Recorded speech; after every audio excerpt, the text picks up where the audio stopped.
Lightning like Steve McQueen. I'm in the fast lane when the light turns green. And I built tough, I ain't nothing but grit. Cause I made rugged blood, sweat, and spit. Yeah, like a horse I fly. Better push yourself in for a bumpy ride. I like to play hard, but I work harder. And I weather the storm cause I'm built stronger.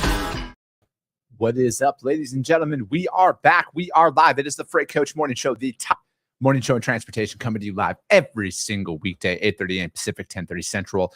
And yeah, we're here to break down some industry headlines, as always, you guys, to provide some actual insight and what to do with all of this information. Anybody who I have on my content, myself included, we are not posers, to put it lightly. We have been in the industry. We are in the industry. And we're not out here trying to, become a thought leader or an influencer of sorts who has never actually done the job before. I can say with 100% confidence, everybody who appears on my content could point out what a fifth wheel was on a truck, if you know what I mean. We got some interesting stuff to talk about today, as always, you guys. But before we jump in, got to give a shout out to my friends over at VHub, you guys. VHubApp.com. You got to hit them up. Access to trailers, assets. We all need them. Whether you're a shipper, trucking company, broker alike, you all need them. And right now, with what they got going on, it's a way for you to help offset some of these sky-high prices that we're seeing out there. I know that there's people out there trying to say, about the fuel drop and everything else, but blah, blah, blah. That has nothing to do with how do we stay profitable in any market out there. And with what they're working with right now on VHub, you guys, the best part is again, you get paid to reposition these things. This is a brand new 2023 dry vans. They have them out there in Glade Spring, Virginia, going to just outside of Tacoma, Washington, in a town called Orting. Again, you get paid $15.50 to do that. That's on top of the freight that you put in the back of that trailer. They have the exact same one over in Paragould, Arkansas as well, going up to Orting, Washington, $15.50 to reposition that one, you guys. Talk about a great way to help with some of those rising insurance costs and everything else you might find yourself with. Or frankly, if you're a single truck operator or you just have a couple of trucks in your fleet and your trailers in the shop, there are options out there for you to keep rolling, because if your trailer's in the shop doesn't mean that you should have to shut down. Right now, they have over in San Diego, California, going over to Irving, Texas. We got brand new dry vans over there getting $600 to go into there, as well as going down to Houston, Texas. And if I'm a broker, my thing is I can create a drop trailer pool with trailers that are out there on their app right now and offer to bring that in as a different sales solution to my customers. So again, you guys, hit them up, vhubapp.com. My man, Xavier Campos, or my friend, Stacy Steen, she'll be in the audience here today. Hit them up with any questions. Do me a favor, though. Just let them know that the Freight Coach sent you.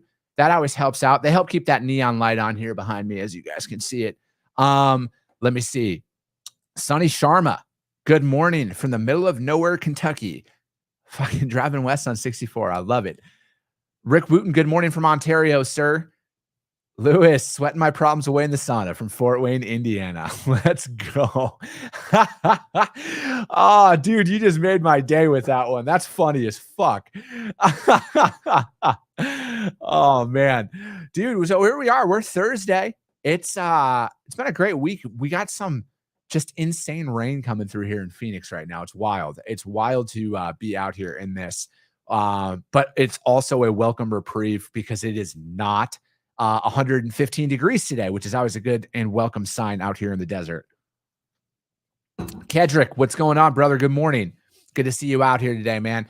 Hey, we're at day 84 of the Freight Coach. Day 84. And that also comes with me bringing up that Freight Coach tally of there being a truck parking issue in this industry, as well as a facilities issue. And I do want to bring up the fact, a friend of mine, James, he's a driver out there. He pointed out as well that, there's a lot of people talking about truck parking, but they're not talking about access to like showers and stuff like that and other amenities that are just lacking out there on the road for the drivers. So I'm going to throw that in there as well, because I had James on my podcast a while ago. He's a good guy. He's been in the industry for a long time. And, that's the thing, is we need to hear from these drivers on what is really going on out there. So I'm going to throw that in there as well. That there's issues out there that drivers don't have access to showers and stuff like that. And again, we got to do everything we can to change this. Otherwise, this industry is going to continue to remain the same. There's also a facilities issue out there as well about letting drivers use the restroom at some of these shippers and receivers. And again, I see both sides. I had a friend of mine put something in the comments yesterday about a driver defecating on a loading dock out there and stuff. So I see it, but I also understand that we got to we got to fucking fix this. Nobody should have to sit anywhere for 8 hours and not have access to a bathroom at all, or the ability to leave and come back and not fear that they got to wait for 2 extra days because they had to use the restroom. Again, diesel, $5.13 a gallon out there right now is the national average. And I know I kind of alluded to this earlier that like it's great that it's dropping. Don't get me wrong, but it's the fact that people are celebrating that it's the largest drop in fuel history. Well, it's easy to say that when it was the largest rate in history. It was the highest price out there. DJ Shirley, can we get a container? Fuck. That's kind of funny. Oh, man. I get all my info on fuel, you guys, from the EIA.gov. And it is, again, do that. And you need to use that information, though, to bring it to your customers, though, to talk about a fuel surcharge, to talk about why your rates are what they are in certain markets and certain times. Because again, it's like you need all that. Like you can't just like post a load out on a load board and then like get a rate and then go quote a customer. Like that's table stakes. Like you got to have some substance behind a lot of what you are bringing to the table. Let me see. We got some good articles to break down today. We might get to 4 because some of them are kind of a repeat, but it's also pertinent to what is going on in the industry as a whole. And if we get to 4, we get to 4. If not, oh well. But it's that time. It's like to me, and I was talking about this yesterday on the show, is there's a little bit of a lull right now, and we're going to start seeing a little bit of the trucking demand pick back up here late this month, if not at least right after Labor Day. It's every year, it's that seasonal lull, and there's going to be a big push for the holiday freight. And then, additional volume is going to be out there and it's going to be available. And again, it's just playing the ebbs and the flows of the market is really what it boils down to. Is there's going to be seasonalities of this. And again, I'm never going to sit up here and say that there isn't changes going on in the market, but I view it as more of a normalization than anything right now. And if you do take away some of those anomaly years that we've had over the last 2 years of all of that volatility, which is part of it, it's always a volatile freight market of sorts, but you're seeing more of a stabilization and a normalization out there where it's starting to repeat its historical patterns. And that is one of those things that, again, it's like, what do you do with all this data? What do you do with all this information? And how do you bring it to your customer? Because again, like we gotta continue to add value to our shippers no matter what. It doesn't matter what's going on out there in the freight market. They don't care about that stuff. Your customers don't care. You need to find solutions for them. So for me, that's just one of the big takeaways is it's easy to sit there and point out a problem and not provide a solution because you don't know, and that's what you generally see with a lot of people out there who are talking about freight right now. They've never actually sat in the seat. All right. And you can tell by the way that they're writing about some of this shit, because again, you can't just theorize about transportation. Because just because there's data sources, there is a national average, there is a lot of that stuff that's out there, but it is extremely fragmented. It is extremely fragmented. Down to the hour of the day of the week, it can change rates and everything else. So again, it's like you need that firsthand experience to know how to navigate through any freight market out there. And that's literally what we're doing over here. All right. When we're building this up, you guys, when we are the top media source in this industry within 12 months, when we are at that level, it's only going to be filled with people who have sat in the seat. So you guys out there who are listening to this can actually take this information and apply it to your business and apply it to your lives and know how to navigate through these markets, because we're all about keeping people in business. I was talking about the blue collar worker yesterday and having it being the most underappreciated person in this country. And I believe in that, man. Coming from the working class, like we gotta be there for each other. And again, I know the whole kumbaya shit doesn't exist, but we got to be there for each other right now more than ever and help keep people in business no matter what. I'm pro business. I'm pro small business. And at the end of the day, I think everybody who watches my stuff is a capitalist at heart. We all fucking love making money. And that's what we're here to do. So we're here to talk about how we can keep people in business, keep people profitable in any freight market out there, because there's no playbook to entrepreneurship. No matter what some people want to put out there, there's no playbook to this. Shit is going to change non-stop.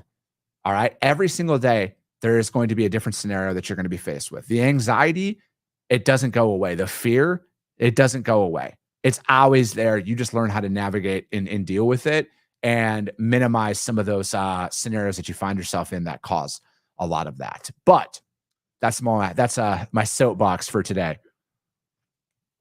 Let's jump into some articles. Ironically, my first one is coming from my good friend Bill Cassidy over at the JOC.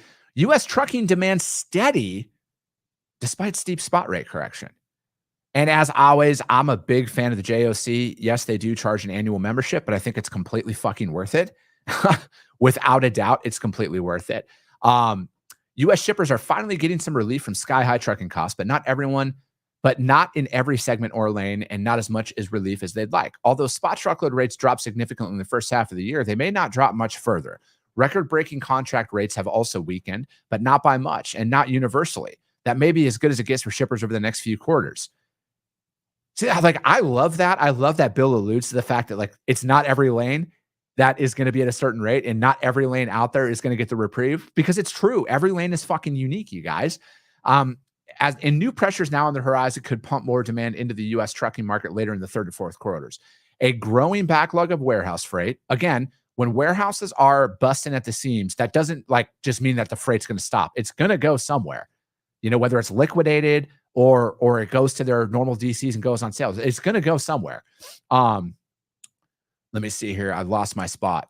Damn it. All right. Warehouse freight, much of it is imported to the U.S. earlier than usual this year, will eventually need to move to this destination. Railroads are already metering capacity on the West Coast inland, which will generate more demand for trucks to move freight from the ports and transloading facilities to the warehouses.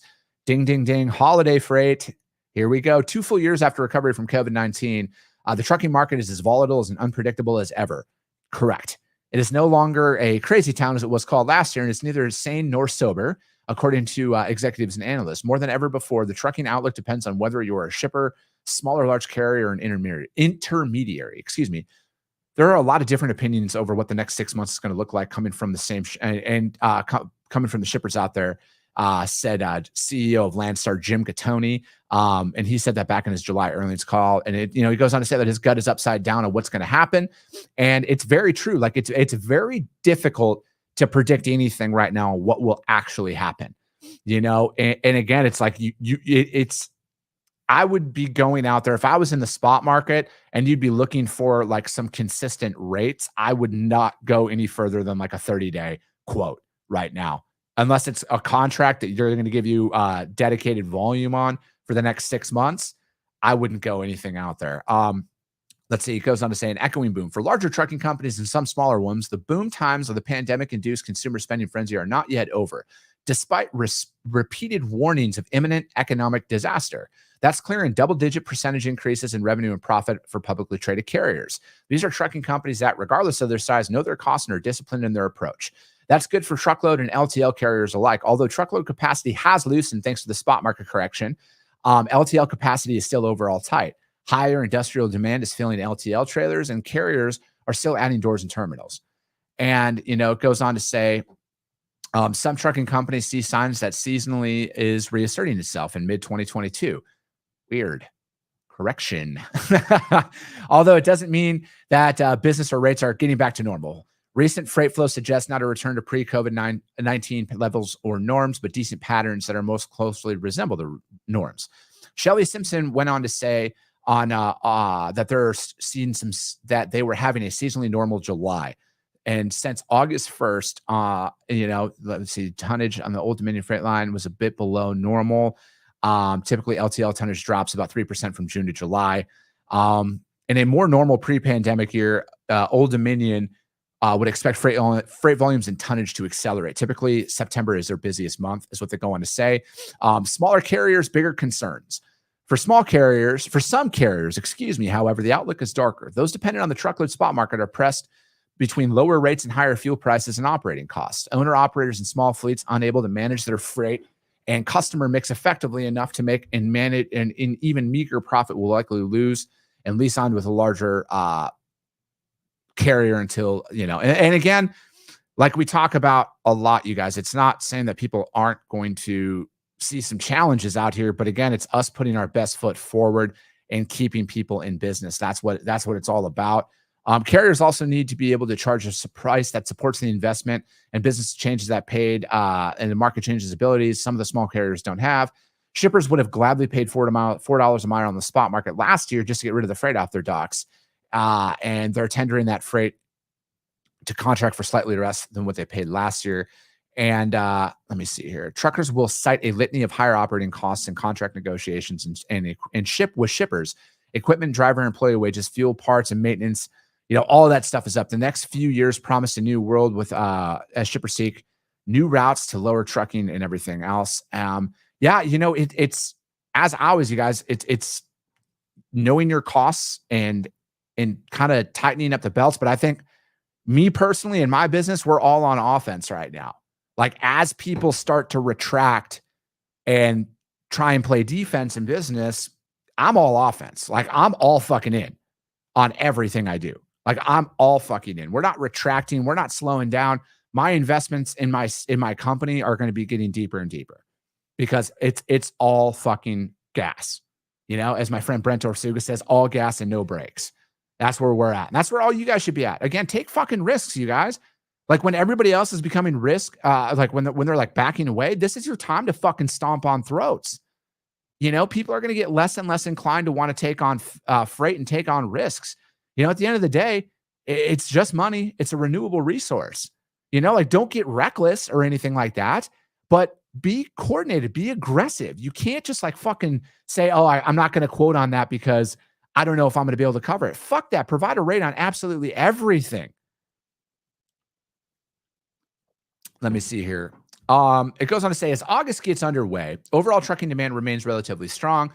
And then that's in part because shippers stepped away from the overheated spot market, signing those contracts and everything else. According to Harris Rainbow, these pricing cycles are not going to be elongated as elongated as they once were. And again, it's, because, and then the heightened volatility will make collaboration more difficult, but also more necessary. He said, because of the drastic increase in rates through 2021, a lot of relationships were severed. And that is what I mean by the fact that every fucking opportunity is on the table right now. Again, that article was from Bill Cassidy, my friend over at the JOC. U.S. trucking demand steady despite steep spot rate corrections. I just think right now more than ever, you guys, is when you have to be in front of your customers. You have to be in front of your prospects. You have to be there to pick up the scraps. That's how you're going to get in the door, and that's how you're going to do it, because the volatility of the market these last couple of years has been astronomical. There's people out there who are quoting sky-high rates and providing less than subpar service, and it just fucks with the customers. And there's an opportunity for everybody out there.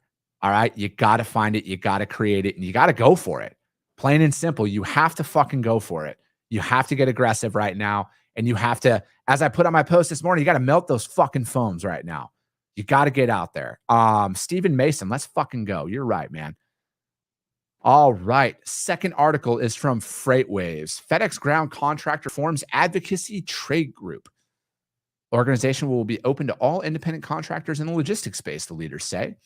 The driver contractor for FedEx Group ground delivery unit, who is spearheading an effort to improve economic condition of the unit's 6,000 contractors, said Wednesday that he has formed a trade group to represent all independent contractors in the logistics segment. The group, called Trade Association for Logistics Professionals, or TALP, will be open to all contractors who work in the logistics field. Its primary focus, though, will be to promote common interests for FedEx. The group's leader, Spencer Patton, has been vocal about the dire outlook of FedEx contractors due to rapidly rising costs and inadequate per stop and line haul compensation. Let me see. Patton has also urged the formation of a 10-person committee to represent the interests of FedEx contractors. Nominations to serve on the committee will open on August 10th, 10 days before the 3,000 contractors gather for a 2-day annual conference in Vegas. Any effort to represent a collective of contractors will sit poorly with FedEx. It has been mostly non-union for its entire history, though its pilots were already unionized in 1987 when FedEx acquired the old Flying Tigers all-cargo airline. In a memo last week to FedEx contractors, FedEx Ground CEO said that the unit has no intention of discussing or negotiating contractual terms with individuals or groups representing multiple contractors. Patton, who runs Nashville, Tennessee-based company that operates 10 state territory, said Wednesday that he has invited Smith to speak at the Las Vegas gathering. Let me see here. I actually like that play on his part. In a video that accompanies the announcement, Patton said the group's purpose is to exercise all logistics professionals' First Amendment rights to promote legislative advocacy and, if necessary, participate in legal challenges to secure. Oh, man, it's just like, I am not the biggest fan of unions because I think that, again, I want independent contractors to remain independent. I want them to be able to remain and have their own best interests right. Because again, I'm a supporter of small business. I'm not saying that these guys are going to be bad or anything like that. That's not my position. It's just my personal position is I'm not a fan of unions. I'm not a fan of doing that. I would rather represent myself and find myself. That's what a free market is all about, in my opinion. In addition, residential deliveries. Okay, let me see here. FedEx Ground dramatically expanded its delivery infrastructure to respond to the surge in residential volumes, blah, blah, blah. Contingency prayer. Again, I just think that people are independent for a reason, but I want them to have the right to choose what they see fit for their own business. That's my big thing with all of this. I don't feel the need to unionize fucking every job out there. I don't see the point in it at all. Because again, I want people to, I just believe in the free market. I believe in the solo person out there being able to choose what's best for their business and everything else. And then, because essentially it's like, to me, it's in a sense, it's going to turn into like a forced unionization. If you want to be an independent contractor for this, you got to be a member of the union and everything else. And not all unions are bad. And I'm not going to sit up here and say that. But again, I just believe in the independent contractor choosing what's best for themselves. And if they want to join a union, great. If they don't, fantastic. But that shouldn't affect their business if they're a member of a union or not. And that's just kind of my vibe from it. If he's going to unionize all the FedEx independent contractors and everything else, first and foremost, I just think that essentially it's just a way to say, if you want to haul FedEx freight as an independent contractor, you're going to have to be a member of the union. I don't know if that's going to be the case or anything like that, but that's just kind of where my gut is sitting overall. I thought it was a well-written article. Again, I give credit where credit's due, and I thought it was a well-written article and explained both of it. I do like the clear and concise response from FedEx Ground CEO, though. I like that there was no sidestepping what their intentions were. That article was from FreightWaves, and that was FedEx Ground Contract Reforms Advocacy Trade Group. And again, that is all of the articles that I break down, you guys. I will put all the links out there on my YouTube channel, The Freight Coach, as well as on the Coffee with the Freight Coach platform for the audio-only replay of this. All the links will be in there. And again, read these articles, you guys. Go in there, formulate your own opinions. Don't take everything I say as the only way. I don't need to be right, you guys. I just want us to collectively come up with a solution that is going to be best for this industry moving forward. I think I just secured hell yeah, you did. Fucking right, Steven. Dude, that's what's up, man. Steven was the guest on Monday, you guys. He was the guy with the 40-foot hot shot out in Florida. Just secured a relationship with a direct shipper today. You're right, Chris. Now is the time to pound that phone. Fucking right, man. Every time is a time to pound the phone, especially if you're in sales. You're never good in sales. You're never good in business. You never reach a point where you're like, oh, I'll be all right. You got to fucking keep prospecting like a motherfucker. That's what you need to do. You got to keep that pipeline full no matter what, because, the reality is I've lost customers overnight seemingly because they changed hands. There was a new logistics manager that came in and they brought in a whole new network.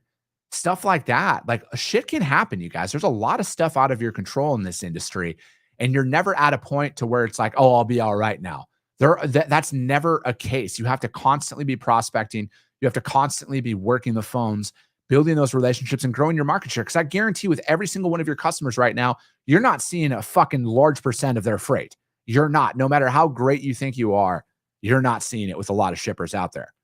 There's always more work to be done. There's always more opportunity that's out there. And it's on you as a sales rep to find that. you got to find that opportunity and you got to stick with it. All right. Plain and simple, you guys. Last article for today. That's right. Sonny Sharma says that's awesome, Stephen Mason. Last article is from Fleet Owner, and it is the time suck of truck parking. And again, this is kind of earlier in the show. I'd mentioned what James Lewis was talking about over on LinkedIn about that, because he had put something else out there as well about, that there's not a truck parking issue. There's and he actually talked about this on my podcast with me, is that there's a planning issue, because, everybody's going in at the same time, and, and it's just about planning your route more optimally, so you're getting into the truck stop before everybody else collectively does and shuts down at the exact same time. And yeah, I think, James had a lot of valid points out there. And again, he's out there on the road, you guys. He's out there behind the wheel. He's been driving for a long time. He's somebody who I like to follow because he knows what he's talking about.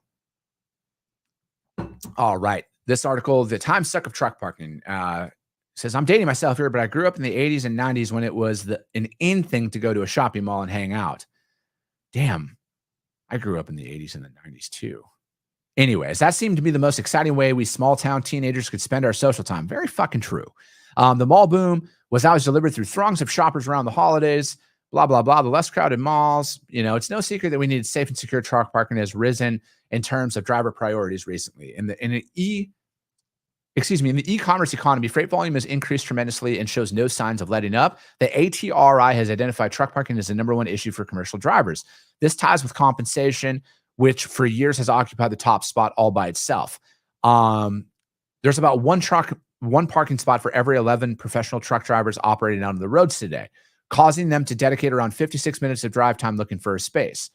Those 56 minutes are spent not advancing loads to their destination, but instead hunting for premium real estate. This equates to nearly $5,500 in lost driver wages per year, just trying to find spots to stop. Excuse me. With the supply chain in crisis, solving the problems will go a long way addressing inefficiencies. Almost all truck drivers, 98%, have reported that they regularly experience problems finding parking. And this often leads to non-compliance because safe and secure spots cannot be found. Just travel the interstate and see the trucks parked on the on-ramps and the off-ramps to get their regular rest. But often in a manner there's wholly deemed unsafe because of those of the roads of which we share. Let me see here. And then also goes on, the infrastructure law dedicated much money towards roads and bridges, but truck parking usually is not at the front of the line when it comes to those dollars. Exactly. I think, and then there was a House bill proposed. It was introduced last year as a Truck Parking Safety Improvement Act, and would have set aside dollars strictly for that, but the bill was never incorporated in the larger infrastructure bill. And it goes on to say, by regulation, truck parking is a necessity, not a luxury. Finding safe places to pull off the road should never become an epidemic that it is today, which I would agree with wholeheartedly. We can all agree that this problem is growing in intensity, so we must come together with support from our congressional leadership and the Friends of the FMCSA to resolve this challenge.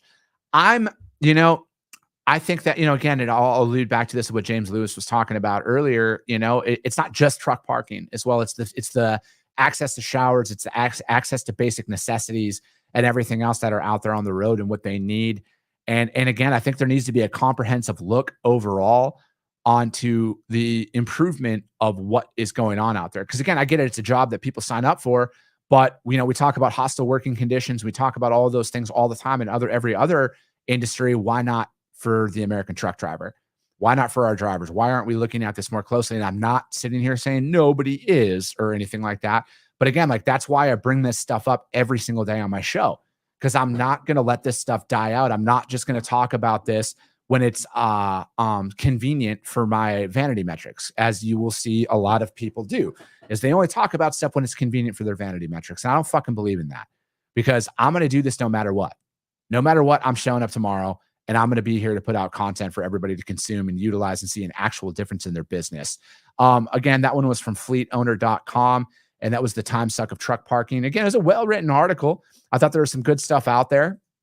And again, it is, how do we use this information? So again, I put all this information up there on the podcast platform and everything else. Check it out, you guys. But yeah, I think that right now more than ever, be present in front of your prospects and your customers. Don't fucking let up.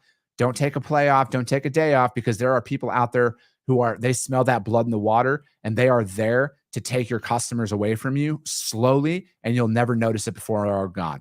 That's it for today, you guys. Again, it's the Freight Coach Morning Show, the top morning show in transportation, coming to you live every single weekday, 8:30 a.m. Pacific, 10:30 Central, to break down 3 industry headlines out there for you guys. If you see value in this, though, I got a small favor to ask. Share the show, you guys. That's how this is all going to continue to grow, is through each and every one of you guys taking the time to share that out there. Because if you see value in it, your network's going to see value in it as well. I appreciate you guys all so much, and we'll be talking to you soon.